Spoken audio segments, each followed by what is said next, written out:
Somalia জলদস্যুদের কবল থেকে মুক্ত জাহাজ এমভি আবদুল্লাহ সংযুক্ত আরব আমিরাতের আল হামরিয়া বন্দর থেকে দেশের উদ্দেশ্যে রওনা হচ্ছে আজ। 23 নাবিক সহ মে মাসের মাঝামাঝি সময়ে চট্টগ্রাম বন্দরে পৌঁছানোর কথা রয়েছে জাহাজটির। জাহাজের মালিকপক্ষ জানিয়েছে জাহাজটির 23 নাবিকের সবাই সুস্থ আছেন। এর আগে গত 13 এপ্রিল বাংলাদেশ সময় রাত 3টায় সোমালি জলদস্যুদের কবল থেকে মুক্তি পায় 23 নাবিক সহ এমভি আবদুল্লাহ। এরপর জাহাজটি দুবাইয়ের উদ্দেশ্যে রওনা দেয়।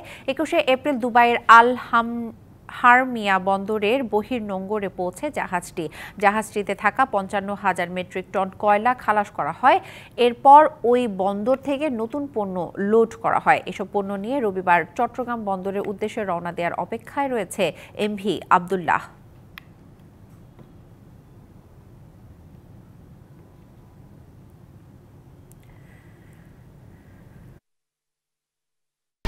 এক দুই তিন ঢাকায় জমি জিতে নি 100% ক্যাশব্যাক সহ 20 কোটি টাকার পুরস্কার।